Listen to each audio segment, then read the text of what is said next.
এবারের যে টপিক, এই টপিকটার নাম হচ্ছে নিদানমূলক এবং প্রতিকারমূলক কৌশল, অর্থাৎ ডায়াগনস্টিক অ্যান্ড রিমিডিয়াল স্ট্র্যাটেজিস। গণিত শিক্ষণবিদ্যা বা ম্যাথমেটিক্যাল প্যাডাগজির একটা অতি গুরুত্বপূর্ণ চ্যাপ্টার, যার নাম হচ্ছে ডায়াগনস্টিক টেস্ট তো রিমিডিয়াল স্ট্র্যাটেজি। তো অর্থাৎ এই কনসেপ্টটা মূলত আসলে কি, তো এই সম্পূর্ণ কনসেপ্টটা এবারে আমরা ডিসকাস করব, কারণ কনসেপ্ট ইজ পাওয়ার। প্রত্যেকটা পরীক্ষার জন্য আমাদের কি করতে হবে, কনসেপ্টগুলো ভালো করে বিল্ড করতে হবে। কনসেপ্টগুলো যত আমরা ভালো করে স্টাডি করব, তত আমরা পরীক্ষায় প্রশ্নগুলো সলভ করতে পারবো। প্রথমে আমরা কনসেপ্টটা সমাধান করি, তারপর আমরা প্রশ্নের দিকে যাব। তো এবারে দেখি, প্রথমে আমরা দেখে নেব স্যার যে এনসিএফ 2005-এর দৃষ্টিভঙ্গিটা কি বলেছে। তারপরে আমরা আসবো, এখানে বিভিন্ন স্লাইড আছে। তারপর আমরা নিদানমূলক শিক্ষণে যাব। তারপর এই ধাপ প্রতিকারমূলক শিক্ষণগুলো কি, এই সবগুলো ডিটেলস আপনাদেরকে একে করে বুঝিয়ে দেবো, সুতরাং সাথে থাকুন। তো প্রথমে আমরা দেখে নিই এনসিএফ 2005-এর দৃষ্টিভঙ্গিতে কি বলেছে। ভুলের নতুন মূল্যায়ন। আরে ভাই, ভুলের আবার মূল্যায়ন হয়? কী ধরনের ব্যাপার, একটু পড়লে বুঝতে পারবো। এখানে দেখুন কি বলেছে, ভুল মানে ব্যর্থতা নয়। NCF 2005 national curriculum of framework 2005, এটা ডাইরেক্ট বলেছে যে ভুল মানে ব্যর্থতা নয়, এরর আর নট ফেইলার। ভুল মানে যে তুমি ব্যর্থ হয়ে গেছো সেটা কিন্তু না। শিক্ষার্থীর ভুলকে ব্যর্থতা হিসাবে নয়, শেখার সুযোগ হিসাবে দেখতে হবে। শিক্ষার্থী যখনই ভুল করবে, তখন আমরা কখনো তাকে যে সে ব্যর্থ হয়ে গেছে, তার দ্বারা জীবনে আর কোনো কিছু হবে না, সেটা আমরা কখনো ভাবা উচিত নয়। এটা তার শেখার একটা সুযোগ হিসাবে দেখতে হবে, যে সে এখানে ভুল করছে, তার মানে সেই জিনিসটা ভালো করে এখনও বুঝেনি। তাকে জিনিসটাকে যদি একটু আমি ভালো করে বুঝিয়ে দিই, আর একটু যদি আমি ভালো করে তার মতো করে যদি বুঝিয়ে দিই, তাহলে সে আর পরবর্তী সময় ভুল করবে না। অ্যাজ এ টিচার হিসাবে আপনার চিন্তাধারাটা এই ধরনের থাকা উচিত। চিন্তাধারার বিশ্লেষণ, এনসিএফ 2005 বলেছে আন্ডারস্ট্যান্ডিং থট প্রসেস। এরর অ্যানালাইসিসের মাধ্যমে শিক্ষার্থীর চিন্তাধারা বোঝার চেষ্টা করতে হবে, যে ছাত্রটা যে ভুল করেছে। এরর অ্যানালাইস মানে কি, ভুল পর্যবেক্ষণ। যে ছাত্রটা যে ভুল করেছে বা আমার শিশুটা যে ভুল করেছে, কথাটা হলো সে কেন ভুল করেছে, এই শিক্ষার্থীর আসল চিন্তাধারাটা কি। এর মাধ্যমে শিক্ষার্থীর চিন্তাধারা বোঝার চেষ্টা করতে হবে, যে ওই ছাত্রটা কেন ভুল করেছে, এটা আমাকে ভালো করে বুঝে নিতে হবে। Understanding thought process, error analysis মানে তার মাধ্যমে শিক্ষার্থীর চিন্তাধারা বোঝার চেষ্টা করতে হবে, যে কেন সে ভুল করেছে, এটা আমাকে বুঝে নিতে হবে। যদি আমি বুঝে নেই এজ এ টিচার হিসাবে যে আমার ছাত্রটা ওই কারণে ভুল করেছে, তার মানে আমি ওই জায়গাটা যদি পার্টিকুলার এই প্লেসটা যদি আমি সংশোধন করে দিই, তাহলে সমস্যাটা সমাধান হয়ে গেল, তাই না? আচ্ছা স্যার, মূল্যায়নের প্রকৃত উদ্দেশ্যটা কি আসলে? True purpose of evaluation. মূল্যায়নের প্রকৃত উদ্দেশ্য হচ্ছে, মূল্যায়নের উদ্দেশ্য শুধু নম্বর দেওয়া নয়, শেখার উন্নতি ঘটানো। মূল্যায়নের উদ্দেশ্য আমরা শুধু নম্বর দিয়ে বলবো না যে সে 10-এর মধ্যে 10 পেয়েছে, 9 পেয়েছে না। আসলে সে কতটুকু শিখতে পেরেছে, এই শেখার উন্নতি ঘটানো।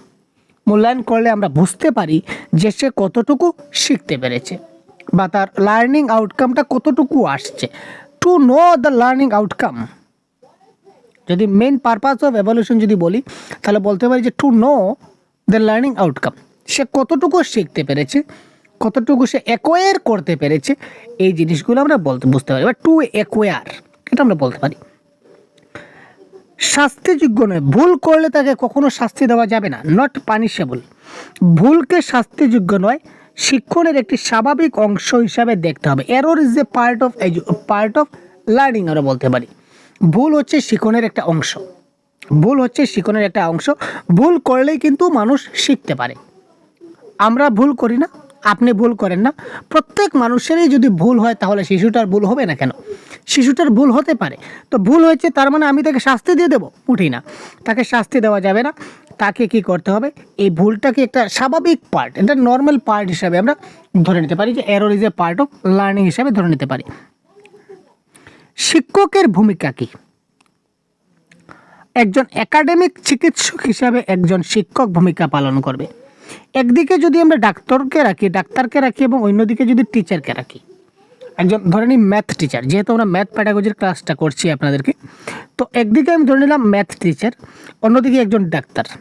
তো এই ডক্টর এবং একজন ম্যাথ টিচারের মধ্যে কিন্তু একটা মিল আছে। মিলটা কি দেখুন, একজন ডক্টর প্রথমে কি করে, রোগীর শারীরিক লক্ষণ চেক করে, ফিজিক্যাল সিমটম, যে আসলে তার শারীরিক লক্ষণগুলা কী কী, কোন রোগের লক্ষণ, তো লক্ষণগুলোকে চেক করে। সেম টু সেম একজন টিচার কি করেন, শিক্ষার্থীদের গণিতের ভুলগুলা চেক করেন, যে কোন কোন জায়গাতে সে ভুল করেছে, ম্যাথমেটিক্যাল এরর, তার কোথায় কোথায় ভুল হয়েছে। একদিকে ডাক্তার যেমন শারীরিক লক্ষণগুলো চেক করেন, অন্যদিকে একজন টিচার কি করেন, একজন ম্যাথমেটিক্যাল এররগুলা বা গণিত শিক্ষণের ভুলগুলা তিনি পর্যবেক্ষণ করেন, বা তার কী কী ভুল হচ্ছে। তারপর তিনি একজন ডক্টর কি করেন, শারীরিক লক্ষণগুলো দেখার পর তিনি রোগ নির্ণয় করেন বা মেডিকেল ডায়াগনোসিস করেন, যে স্যার কী রোগ হয়েছে। সেম টু সেম শিক্ষণ করার পর এই গণিতে ভুল কী কী করেছে ওইটা দেখার পর তিনি ডায়াগনস্টিক টিচিং করেন, মানে তার এই ভুলগুলো কেন হলো, অর্থাৎ তিনি রোগ নির্ণয় করলেন। একদিকে তিনি শারীরিক লক্ষণগুলো দেখে তিনি রোগ নির্ণয় করলেন, সেম টু সেম ম্যাথমেটিক্যাল ভুলগুলো করেছে। এবার শিক্ষক তিনি খুঁজতে চিন্তা করলেন, বা তিনি চিন্তা করতে বা সার্চ করতে শুরু করলেন যে ছাত্রটা যে ভুল করেছে সে কেন করেছে, তিনি ডায়াগনস্টিক টিচিং করলেন, অর্থাৎ ছাত্রটা কেন ভুল করেছে ওটা আগে খুঁজে নিতে হবে। তো একজন ডক্টর যখন তিনি রোগটা নির্ণয় হয়ে গেল, এবার তিনি প্রেসক্রিপশন করবেন এবং ট্রিটমেন্ট করবেন, চিকিৎসা এবং ওষুধ দেওয়া শুরু করে দেবেন। সেম টু সেম একজন শিক্ষক বা এজ এ টিচার তিনি তখন রিমিডিয়াল টিচিং দেবেন, মানে যে রোগ হয়েছে, যে জায়গাতে তার সমস্যা হয়েছে, ওই সমস্যাকে তিনি তাকে আরেকবার একটু জিনিসটাকে বুঝিয়ে দেবেন। আফটার অল আমি একটা টপিক আপনাদের বুঝিয়ে দিলাম, ধরে নিন আমি গত ক্লাসে আপনাদের এনসিএফ 2005 নিয়ে আলোচনা করে দিয়েছি ইন ডিটেল। আমি আপনাদের এনসিএফ 2005 নিয়ে ইন ডিটেলস আমি ভিডিও দিয়ে দিয়েছি। এবার একজন আপনারা বলছেন যে স্যার আমি তো এনসিএফ 2005টা বুঝিনি। প্রথমে বলবো আপনি ক্লাসটা দেখেছেন, যদি দেখে না থাকেন তাহলে আপনি দেখে নিন। আর এবার যদি আপনি বলেন যে স্যার আমি আপনার ক্লাসটা দেখেছি কিন্তু তারপরে ওই পয়েন্টটা বুঝতে পারিনি, তার মানে আপনার এই ক্লাসের রিমিডিয়ালের দরকার আছে। তখন আমি আপনার জন্য কি করব, এই এনসিএফ 2005 এই টপিক থেকে আরও কিছু অ্যাট্রাকটিভ ওয়েতে খুব সুন্দর পিক্টোরিয়াল প্রেজেন্টেশনের মাধ্যমে টু দ্য পয়েন্ট জিনিসগুলোকে ফোকাস করে আমি আপনাদেরকে আরেকবার টপিকটা যেভাবে বুঝিয়েছিলাম তার থেকে আরও ভালো বেটার করে আমি আপনাকে আরেকবার বুঝাবার চেষ্টা করব, যাতে করে আপনি এই টপিকটা পার্টিকুলার বুঝতে পারেন। ওই যে আমি একবার ক্লাস হয়ে গেছে, তারপর আমি যে আবার আপনাকে খুব ভালো করে আরেকবার আরও আমার মতো করে ভালো করে আমি আবার যখন আপনাকে বুঝাবার চেষ্টা করছি, that is call remedial teaching. বুঝা গেল? সেম টু সেম একজন শিক্ষক যখন একটা চ্যাপ্টার কমপ্লিট করেন বা একটা ইউনিট কমপ্লিট করেন, তারপর তিনি যখন একটা টেস্ট নিলেন, ডায়াগনস্টিক টেস্ট, যে ছাত্ররা বুঝতে পারলো কিনা না, বা সে ভুল করেছে, কেন ভুল করেছে, তার মানে তার এখানে সমস্যা রয়েছে, সমস্যাটা কোথায় রয়েছে, ওই জায়গাতে সমস্যা রয়েছে, তো এই সমস্যাটা সমাধান করে দিতে হবে। পার্টিকুলার ওই জায়গাতে ভুল করেছে, তার মানে ওই টপিকটা তিনি আবার তাকে ভালো করে বুঝিয়ে দেবেন। বুঝা গেল? ডায়াগনস্টিক শব্দের অর্থ হলো রোগ নির্ণয়। ডাক্তার যেমন রোগ নির্ণয় করেন, তেমনি শিক্ষক শিক্ষার্থীদের শেখার সমস্যার কারণ নির্ণয় করেন, যেটা শিখতে পারছে না, শেখার সমস্যা হচ্ছে, সে কেন শিখতে পারছে না, এটা হচ্ছে ব্যাপার। সে কেন শিখতে পারছে না এটা হচ্ছে খুঁজে বের করতে হবে। That is called diagnostic teaching, মানে হচ্ছে কি রোগ নির্ণয় করা। কিসের রোগ? যে সে শিখতে পারছে না, কেন শিখতে পারছে না ওইটা খুঁজে বের করা। আশা করি বুঝতে পারছেন, ক্লিয়ার হয়েছে। এবার আমরা নিদানমূলক শিক্ষণ অর্থাৎ ডায়াগনস্টিক টিচিং দিয়ে আরও ইন ডিটেলসে দেখার চেষ্টা করব। শিক্ষার্থীর শেখার দুর্বলতা, অসুবিধা বা ভুলের কারণ শনাক্ত করার প্রক্রিয়াকে ডায়াগনস্টিক টিচিং বা ডায়াগনস্টিক অ্যাসেসমেন্ট বলা হয়। বুঝা গেল স্যার? শিক্ষার্থী শিখতে পারছে না, তার অসুবিধা হচ্ছে বা তার ভুল হচ্ছে, তার কেন ভুল হচ্ছে, কোথায় অসুবিধা হচ্ছে, কোথায় দুর্বলতা সে পাচ্ছে, ওই জিনিসটাকে শনাক্ত করার যে প্রসেস, এই প্রসেসটাকে আমরা বলতে পারি নিদানমূলক শিক্ষণ বা আমরা বলতে পারি ডায়াগনস্টিক টিচিং। ক্লিয়ার? এবার এটার মূল উদ্দেশ্য সমূহ কী কী স্যার? শিক্ষার্থীর শেখার সমস্যাগুলো চিহ্নিত করতে হবে। যে শিখতে পারছে না, তার শিখতে সমস্যা হচ্ছে, এবার তার কেন শিখতে পারছে না ওই সমস্যাগুলো আমাকে চিহ্নিত করতে হবে, যে তার কেন সমস্যা হচ্ছে ওইটা আমাকে খুঁজে খুঁজে বের করতে হবে। ভুলের প্রকৃতি এবং কারণ খুঁজে বের করা, তার ভুল হচ্ছে, কেন ভুল হচ্ছে, কোথায় ভুল হচ্ছে, কী কারণে ভুল হচ্ছে, এটা আমার খুঁজে বের করতে হবে। দুর্বল ক্ষেত্র নির্ধারণ করা, ওহো ওই পয়েন্টটা সমস্যা, ওই জায়গাতে বুঝতে পারে না, ও বুঝলাম, তখন ওই পার্টিকুলার পয়েন্টটাকে আমি আরও সুন্দর অ্যাট্রাক্টিভ ওয়েতে করবো। উপযুক্ত প্রতিকারমূলক ব্যবস্থা গ্রহণের ভিত্তি তৈরি করা। ওই যে বললাম একটু ভালো করে বুঝিয়ে দেবো, তো একটু ভালো করে ঝালাই মালাই ঢালাই করে একটু বুঝিয়ে দেওয়া, দ্যাট ইজ কল প্রতিকারমূলক ব্যবস্থা বা রিমিডিয়াল টিচিং। ক্লিয়ার? এটি একটি শনাক্তকরণমূলক, ব্যক্তিকেন্দ্রিক এবং শেখার অসুবিধার কারণ বিশ্লেষণ করে। এবার সব স্টুডেন্টের যে একই ধরনের ডায়াগনস্টিক হবে তা নয়। প্রত্যেকজন ছাত্রের ইন্ডিভিজুয়াল ডিফারেন্সের ক্ষেত্রে যদি আমরা ভিত্তি করি বা এজ এ ইন্ডিভিজুয়াল ডিফারেন্সকে যদি আমরা মাথায় রাখি, তাহলে প্রত্যেকজন ছাত্রের কিন্তু আলাদা আলাদা সে সমস্যা হতে পারে। কেউ হয়তো ওই পয়েন্টটা বুঝেনি, কেউ হয়তো ওই পয়েন্টটা বুঝেনি, কেউ হয়তো আমি একটু উগ্রস্বরে কথা বলছি যার কারণে বুঝেনি, কেউ হয়তো খেলার ছলে বোঝার কথা ছিল তাকে আমি পড়ার ছলে বুঝেছি তাই সে বুঝতে পারেনি। তো বিভিন্ন ধরনের বিভিন্ন কারণ হতে পারে। তো এজ এ টিচার হিসাবে আমাকে ইন্ডিভিজুয়ালি সবগুলোকে চেক করতে হবে। Clear? Next slide. Error analysis বা ভুলের প্রকৃত কারণ। ভুলের প্রাকৃত কারণ কি হতে পারে? দৃশ্যমান সমস্যা। একটা সমস্যা কি, আমরা যে সমস্যাটা দেখতে পাই, শিক্ষার্থী বারবার ভগ্নাংশ যোগ করতে ভুল করছে। শিক্ষার্থীরা বারবার কি করছে, সে ভগ্নাংশটা যোগ করতে ভুল করে। অ্যাজ ফর এক্সাম্পল 1/2 + 2/3 যদি বলি, তাহলে সে লিখে দেয় 2/5, 3/5। এখানে এই দুইটা প্লাস করে দেয়, উপরের এই দুইটা প্লাস করে দেয়, কিন্তু আসলে তো প্রসেসটা এটা না, এটা তো আসলে ভুল। তো এটা দেখা যায় যে শিক্ষার্থীরা ভগ্নাংশের যোগ বিয়োগটা করতে পারছে না, এটা সে ভুল করছে। এটা হচ্ছে আমার দৃশ্যমান সমস্যা। এবার তার গোপন কারণটা কি আমাকে বুঝতে হবে। এবার এই যে আমি ধরে নিলাম 1+2 + 1/2 + 2/3 = আমার ছাত্র লিখলো 3/5। এটা তো ভুল। আমি দেখতে পেলাম যে এটা ভুল, সে ভুল। এটা দেখতে পাওয়া যাচ্ছে সে ভুল। এটা হচ্ছে একটা দৃশ্যমান সমস্যা যে সে ভুল করছে।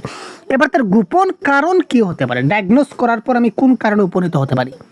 এবার আমি ডায়াগনোস করতে হবে, গোপন কারণ হিসাবে আমি বলতে পারবো যে লসাগু বা এলসিএম নির্ণয় করতে পারে না। ঠিক আছে, এলসিএম সে নির্ণয় করতে পারে না, কারণ আমরা জানি এই ধরনের হলে এই 2 এবং 3 অর্থাৎ হরের আমাদের কি করতে হয়, হর যেগুলো থাকে ওইগুলোর আমাদের এলসিএম নিতে হয় বা লসাগু নিতে হয়। এলসিএম এর কনসেপ্টটা তার জানা নেই, বা এলসিএম নির্ণয় করে যে এই ম্যাথসটা সলিউশন করতে হয় ওই পদ্ধতিটাও তার জানা নেই। তো নাম্বার 1 কারণ হতে পারে যে সে লসাগু নির্ণয় করতে পারে না, বা এটাও হতে পারে যে লসাগু বের করে যে এই অঙ্কটা সলভ করতে হয় এটা তার জানা নেই। ক্লিয়ার? এটা আমার বুঝতে হবে। প্রথমে তাকে এলসিএম বের করা শেখাতে হবে, বা এলসিএম এর দ্বারা যে অঙ্কটা করতে হয় এটা তাকে বোঝাতে হবে, তাই না? গোপন কারণ নম্বর 2, লুকায়িত কারণ থাকে। কি কারণ থাকে স্যার? সমহর এবং অসমহর ভগ্নাংশের পার্থক্য বোঝে না। এই যে লব হর অর্থাৎ সমান ভগ্নাংশ এবং অসমান ভগ্নাংশের সমান হর এবং বেসমান হর। সমান হর এবং বেসমান হর বলতে 1/4 + 3/4। ঠিক আছে, এটা হচ্ছে সমমান হর। আরেকটা যদি বলি 1/2 + 2/3, এটা হচ্ছে বেসমান হর। তো এই যে সমমান হর এবং বেসমমান হরের মধ্যে যে পার্থক্য কি, এটা আসলে সে বুঝতে পারে না। এই জিনিসগুলো আগে থেকে আমাকে বুঝাতে হবে। তার এই জিনিসগুলো যদি সে ভালো করে বুঝে নিতে পারে, অর্থাৎ এই কোন পদ্ধতিতে কোন মেথডে আমাকে এলসিএম বের করতে হয় যদি শেখাতে পারি, এবং এলসিএম এর মাধ্যমে কি করে ওই ম্যাথটা সলভ করতে হয় যদি আমি শেখাতে পারি, যদি আমি বুঝাতে পারি, তাহলে এই যে দৃশ্যমান সমস্যা যেটা দেখতে পাচ্ছি ভগ্নাংশ যোগ করতে ভুল করেছে, শেয়ার করবে না। তার মানে শুধু ভগ্নাংশ যোগ করতে ভুল করেছে এটা যদি বারবার আমি তাকে করে দিই তাহলে হবে না। এটা কি করে করতে হয় এই টেকনিক ট্রিক্স তাকে আমার শেখাতে হবে, তাই না? আচ্ছা, নেক্সট স্লাইড দেখি। আচ্ছা, নিদানমূলক শিক্ষণের 5টা ধাপ, 5 স্টেপস অফ ডায়াগনস্টিক। নাম্বার 1, প্রথমে আমার কি করতে হবে, নিদানমূলক শিক্ষণ আমি যখন করব বা ডায়াগনস্টিক টেস্ট আমি যখন করব তখন আমার 5টা স্টেপ ফলো করতে হবে। 5 স্টেপস অফ ডায়াগনোসিস। নাম্বার 1, সমস্যা চিহ্নিতকরণ। শিক্ষার্থীদের কোথায় সমস্যা হচ্ছে তা নির্ণয় করো। ওই যে এতক্ষণ বললাম তার কোথায় সমস্যা হচ্ছে এটাকে বের করতে হবে। নাম্বার 1, সমস্যা চিহ্নিতকরণ।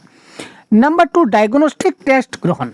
বিশেষভাবে তৈরি প্রশ্নের মাধ্যমে সমস্যা নির্ণয় করা। ঠিক আছে, তার যে সমস্যা হচ্ছে এটা আমি কি করে বুঝবো, একটা বিশেষভাবে আমি তাকে একটা এভালুয়েট করতে হবে বা অ্যাসেসমেন্ট করতে হবে, তখন আমি বুঝতে পারবো যে তার আসল সমস্যাটা কি। তো বিশেষভাবে একটা তৈরি প্রশ্নের মাধ্যমে আমি তার সমস্যা বের করতে পারবো। তারপর হচ্ছে এরর অ্যানালাইসিস, শিক্ষার্থীর ভুল বিশ্লেষণ করা। আমি একটা ধরে নিই, আমি একটা এক্সাম নিলাম। এক্সাম শব্দটা আসলে নেগেটিভ ওয়ার্ড পেডাগজির ভাষায়। আমি বোঝানোর জন্য আপনাদের বললাম যে আমি তাদের একটা ইউনিক প্রশ্ন, আমি যে চ্যাপ্টারটা পড়িয়েছি ওই চ্যাপ্টার রিলেটেড আমি একটা প্রশ্ন তৈরি করলাম, একটু ঘুরিয়ে পেঁচিয়ে প্রশ্ন তৈরি করলাম, সহজ ঘুরিয়ে ফিরিয়ে। কিছু প্রশ্ন ডাইরেক্ট দিলাম, কিছু প্রশ্ন ইনডাইরেক্টলি দিলাম। তো এবার দেখলাম, এবার আমি একটা পরীক্ষা নিলাম। ধরুন এই পরীক্ষা, যেহেতু বারবার বলছি পরীক্ষা শব্দটা নেগেটিভ, আপনার বোঝানোর সুবিধার্থে বলছি। তো আমি একটা পরীক্ষা নিলাম। তো এই পরীক্ষা থেকে আমি দেখলাম কি যে ছাত্ররা ভুল করেছে।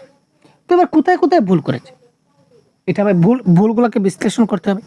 কোথায় কোথায় ভুল করেছে দেখতে হবে। যদি সহজ প্রশ্নগুলো সে যদি ভুল করে তার মানে সে মুঠেই বুঝেনি। যদি সে সহজ প্রশ্নগুলো যদি সে সমাধান করতে পেরেছে, কিন্তু কঠিন যেগুলো প্রশ্ন একটু ঘুরিয়ে পেঁচিয়ে যেগুলো দিয়েছিলাম ওইগুলো করতে পারেনি, তার মানে সে মোটামুটি বুঝেছে। এই যে একটা ভুলগুলা বিশ্লেষণ করতে হবে, যে সে যে ভুল করেছে ভুলগুলা কেন করেছে এটা আমাকে বিশ্লেষণ করতে হবে। তারপর কারণ নির্ধারণ করতে হবে যে ভুলটা যে করলো এটা কেন ভুল করলো, এই ছাত্রটা ভুল করার কারণটা কি ওইটাকে খুঁজে বের করতে হবে। এই যে ছাত্রটা ভুল করলো কেন করলো, এটাই হচ্ছে মেইন নিদানমূলক শিক্ষণ বা ডায়াগনস্টিক টেস্ট আমরা বলতে পারি। সর্বশেষে আমরা জানি যে রিমিডিয়াল প্রোগ্রাম পরিকল্পনা করা হয়, অর্থাৎ এই যেখানে সে ভুল করেছে, এই যে পার্টিকুলার এই টপিকে যে ভুল করেছে, এখানে যে ভুলটা করেছিল, এই কি ভুলটা করেছিল এটাকে এখানে খুঁজে বের করব, কারণ খুঁজে বের করব এবং এই কারণ অনুযায়ী তাকে ট্রিটমেন্ট করব। ট্রিটমেন্ট মানে আবার তাকে আরেকটা লেসন প্ল্যান তৈরি করে তাকে খুব ভালো করে বুঝিয়ে দেওয়ার চেষ্টা করব। ক্লিয়ার? এবার আমরা যাই 2 নম্বরে প্রতিকারমূলক শিক্ষণ। ডায়াগনস্টিকটা আমরা বুঝলাম, কারণ অনুসন্ধানমূলক কার্য। এবার যদি আমরা এই প্রতিকারমূলক শিক্ষণ মানে কি স্যার? Remedial teaching. ক্লিয়ার? তো রিমিডিয়াল টিচিংটা হচ্ছে ডায়াগনস্টিক্স টেস্টের মাধ্যমে শনাক্ত করা শিক্ষার্থীর দুর্বলতা দূর করার জন্য যে বিশেষ ব্যবস্থা। বাদ দিন, ছাড়ুন, আমি আমার ভাষায় বলি। এটা লিখিত ভাষায় ভুল নয়, শুদ্ধ, কিন্তু আমি আমার ভাষায় বলি। এতক্ষণ আমি যে ডায়াগনোস করলাম যে ছাত্রটা ভুল করলো, এবার ভুল করার পর আমি তাকে এক্সট্রাভাবে আবার পড়াবো? তো সে ভুল করলো, কেন ভুল করলো আমি খুঁজে বের করলাম।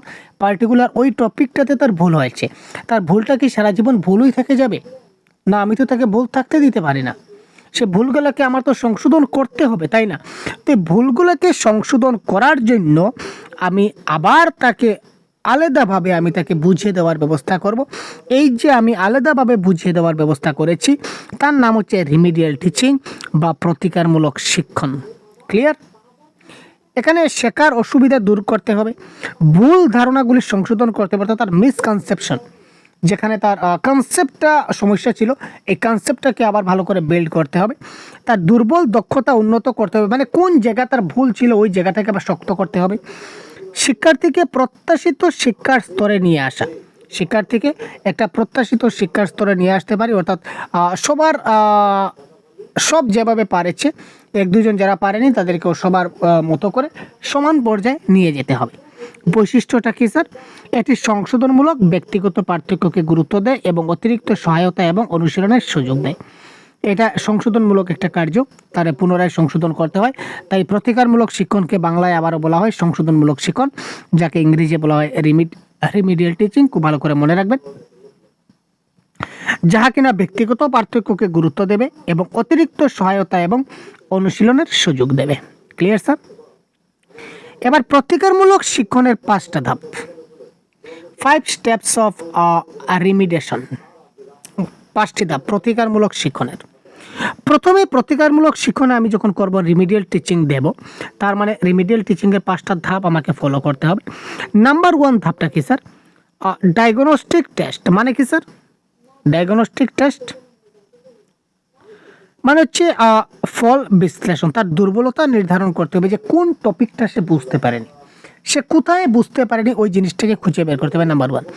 নাম্বার 2 শিক্ষণ পরিকল্পনা, সমস্যাভিত্তিক শিক্ষণ কৌশল তৈরি করা।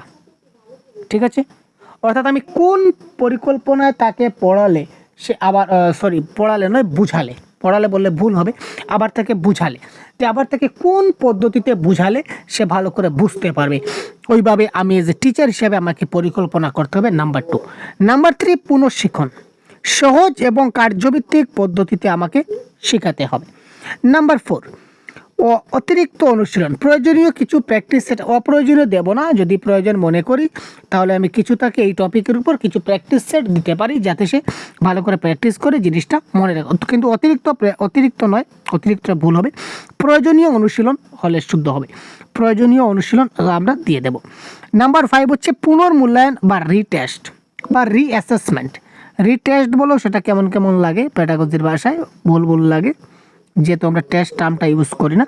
রিঅ্যাসেসমেন্ট, আপনি তাকে আবার অ্যাসেসমেন্ট করতে পারেন, ফরমেটিভ অ্যাসেসমেন্ট করতে পারেন আবারও, যে সমস্যাগুলো দূর হয়েছে কিনা না, আমি যে টপিকটা পড়ালাম সে ভালো করে বুঝতে পারলো কিনা না, তাকে আপনি আবার রিঅ্যাসেসমেন্ট করতে পারেন।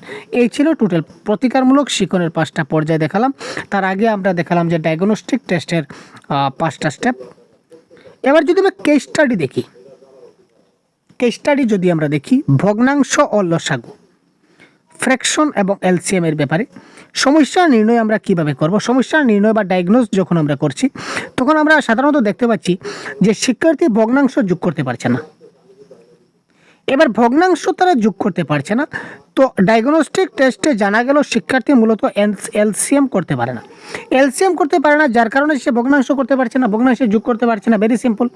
তো তার মানে এই ক্ষেত্রে আপনি রিমিডিয়েশন কী দেবেন, তার প্রতিকারমূলক ব্যবস্থা কে নেবেন, রিমিডিয়াল টিচিং হিসাবে আপনি কী দেবেন। শিক্ষক সহজ উদাহরণ ব্যবহার করবেন, একদম ভেরি ইজি উদাহরণগুলো ব্যবহার করবেন যাতে সে বুঝতে পারে। চার্ট বা মডেল দেখাতে পারি, বিভিন্ন ধরনের চার্ট আছে, ফ্র্যাকশনাল চার্ট বা বিভিন্ন ধরনের ফ্র্যাকশনাল মডেল আছে, যেগুলো আমরা দেখিয়ে তাকে এই যে ভগ্নাংশের ব্যাপারটা আগে কনসেপ্টটা ক্লিয়ার করতে পারি। তারপর ধাপে ধাপে তাকে কিছুটা অনুশীলনের মাধ্যমে তাকে ভগ্নাংশ যোগ করতে শেখাতে পারি। ঠিক আছে, প্রথমে এক ধাপ করালাম, তারপর আরেকটা ধাপ, আস্তে আস্তে স্লো, স্টেপ বাই স্টেপ আমরা আস্তে আস্তে করে আমি তাকে জিনিসটা শেখাতে পারি। ক্লিয়ার? এবার যদি আমরা নিরবিচ্ছিন্ন শিক্ষণ চক্র আমরা দেখি, একদম কন্টিনিউয়াস প্রসেসে চলবে। ডায়াগনস্টিক কোথা থেকে শুরু হচ্ছে স্যার? আচ্ছা, প্রথম আমরা শিক্ষার্থীর ভুল থেকে শুরু করি। শিক্ষার্থীরা সর্বপ্রথম ভুল করবে। যদি আমরা সার্কুলটা এখান থেকে শুরু করি, এখান থেকে শুরু হওয়া উচিত। এখান থেকে যদি আমরা শুরু করি, দেখুন প্রথমে শিক্ষার্থীরা ভুল করবে। তো ভুল করার সঙ্গে সঙ্গে এদের টিচার তিনি কী করবেন, ডায়াগনোস করবেন যে কেন ভুল করলো, ভুল অনুসন্ধানের কারণ খুঁজে বের করবেন। তারপর তিনি ভুলগুলো অ্যানালাইজ করবেন, যে ভুলগুলো অ্যানালাইজ করতে হবে না, ভুলগুলো অ্যানালাইজ না করলে বুঝবেন কি। তারপর কজ আইডেন্টিফিকেশন, মানে কারণ নির্ণয় করতে হবে যে কেন ভুল হলো। তারপর তিনি ওই কেন ভুল হলো ওইটা দেখার পর ওই কেন করবেন, কেন মানে বুঝতে পারছি তো, কেন করলেন, কেন ছাত্রটা ভুল করলো, ওই কেন এর ওষুধ দেবেন। এ বুঝে গেল, অর্থাৎ রিমিডিয়াল টিচিং দেবেন। এতক্ষণ আপনাদের বুঝালাম, আশা করি আর ক্লিয়ার হচ্ছে আপনাদের।